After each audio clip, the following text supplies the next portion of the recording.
Souvenez-vous, l'année dernière, nous avions accompagné l'astrophysicien Jean-Marc Bonnet-Bidot à l'observatoire du Pic du Midi dans les Pyrénées, à la recherche des compagnons de Sirius.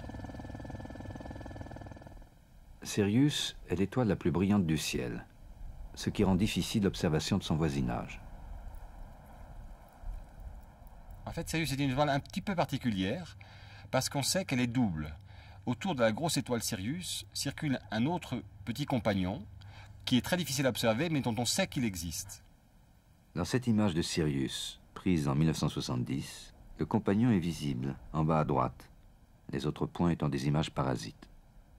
C'est la seule image du compagnon que nous possédions, celle prise l'année dernière au Pic du Midi n'ayant pas permis de le détecter. Aujourd'hui, à l'Observatoire européen austral de la Silla au Chili, Jean-Marc Bonnet-Bidot utilise le télescope le plus puissant du site, doté d'un miroir de 3,60 m de diamètre, qui sera couplé à un nouvel outil d'observation appelé optique adaptative. Il faut savoir qu'un télescope comme celui-ci a théoriquement une capacité, une acuité visuelle qui lui permettrait, par exemple, de distinguer deux phares de voiture à plus de 5000 km de distance. Or, en fait, l'atmosphère réduit considérablement ses possibilités. Le trajet lumineux d'une étoile, lorsqu'elle traverse l'atmosphère, est sans cesse dévié par ces couches d'air en mouvement, de telle sorte qu'il devient un trajet chaotique, et le point lumineux qui devrait théoriquement être celui de l'étoile sur la caméra, devient une tache qui s'étale, qui est rendue un peu floue, ce qui rend les astronomes incapables de distinguer notamment lorsque deux objets sont très proches. Le dispositif d'optique adaptative combine des techniques de calcul et d'optique pour rectifier presque totalement les distorsions dues à l'atmosphère. Les techniciens de l'Observatoire européen austral l'installent à la base du miroir de 3,60 m du télescope. Alors l'idée, c'est que la turbulence induit des déformations de l'image et un miroir placé sur le faisceau qui aurait les déformations exactement inverses permettrait de restaurer une image parfaite. Alors la lumière venant d'une étoile est matérialisée par un ensemble d'ondes parallèles. À la traversée de l'atmosphère turbulente, ce front d'ondes parallèles se transforme en ondes chaotiques matérialisées par ces vagues. Ce front d'onde arrive sur un miroir déformable que je dessine ici. Et ce miroir va renvoyer la lumière vers une lame qui permet de prélever une partie de cette lumière venant de l'étoile. Cet échantillon arrive sur l'analyseur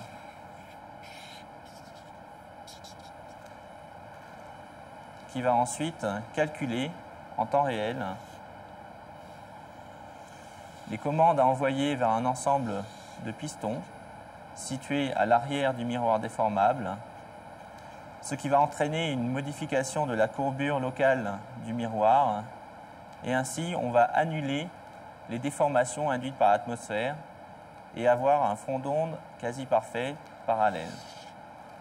Le signal ainsi corrigé est ensuite envoyé sur la caméra du télescope.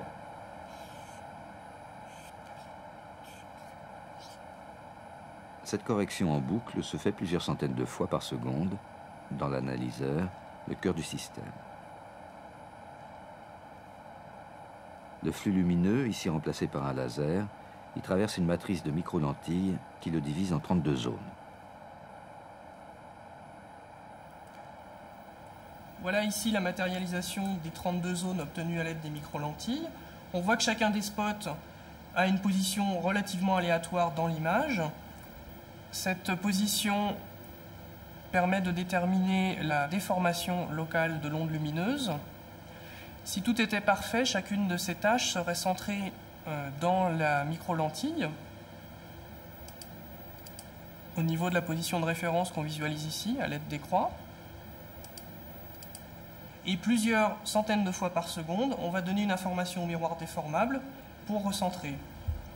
Ici, on visualise les commandes appliquées au moteur. Chaque flèche correspond à un moteur du miroir déformable. Les flèches bleues ou rouges montrent si chaque actuateur est en train de tirer ou de pousser sur la surface du miroir, ce qui en fait correspond à rajouter ou à enlever du trajet optique pour la lumière et donc corrige le front d'onde. C'est ce qui se passe quand on ferme le système d'optique adaptative. Les spots se ressentent sur les croix et dans ce cas-là, on obtient une image parfaite à l'arrivée.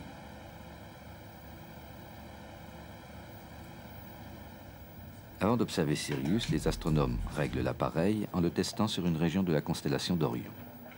Donc là, on est dans un amas autour de Theta Orion.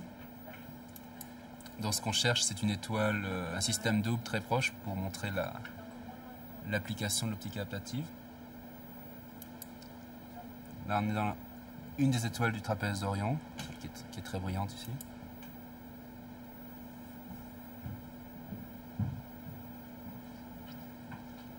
Alors par exemple, cette étoile ici. Et puedes cerrar la loupe, por favor? Donc là, on ferme la boucle, c'est-à-dire qu'on lance l'optique adaptative, on corrige les turbulences atmosphériques. Et ce qu'on voit, c'est ce système, cette étoile, ce que je considérais être une étoile, est en réalité un système double. Et on a ici les deux composantes du système. Puedes abrir la loupe de nuevo, por favor? Là, on réouvre la boucle. Donc c'est l'image sans l'optique adaptative, en imagerie classique. Et notre système double devient une étoile simple.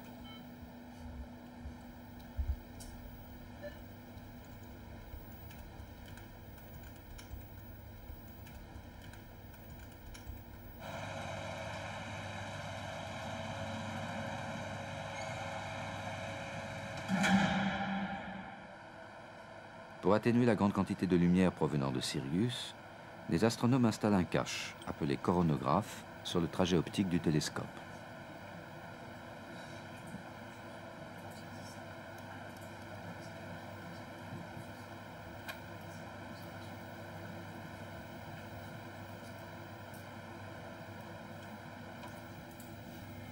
Bon, alors, où est-ce que tu l'attends, ton compagnon?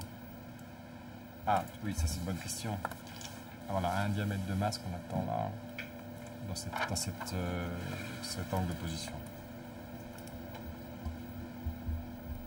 Le nord vers le haut, l'est vers la gauche. Là, j'ai fermé la boucle sans faire d'optimisation, juste pour voir quelque chose. Ouais, c'est le petit machin là? Ouais, ça doit être ça. C'est mortel. Ouais. Est-ce que ce serait bien de mettre la couleur juste au moins pour... T'enregistres là ou pas? Ah ouais. Pour les détections, c'est mieux quand même. Bon, la boucle est fermée. Ouais, attends, Et optimiser aussi, c'est ça? Ouais.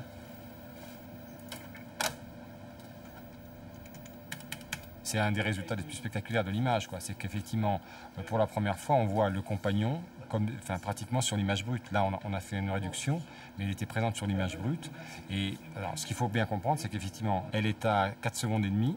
Voilà. Ça veut dire qu'en fait, cette distance même autour de Sirius, c'est pas plus que la distance entre le Soleil et Saturne. Donc, c'est effectivement extrêmement proche de l'étoile. Et en plus, cet objet, il n'est pas plus gros que la Terre, enfin à peu près comme la Terre. Donc, ça veut dire qu'on arrive à détecter un petit objet de la taille de la Terre, à une distance à peu près de celle de Saturne, autour d'une étoile aussi brillante que Sirius. La nouvelle technique d'optique adaptative permet donc d'observer le ciel dans des conditions proches de celles de l'espace et d'atteindre ainsi des régions difficilement accessibles. Cette nouvelle image de Sirius, avec son compagnon bien visible, en est l'exemple.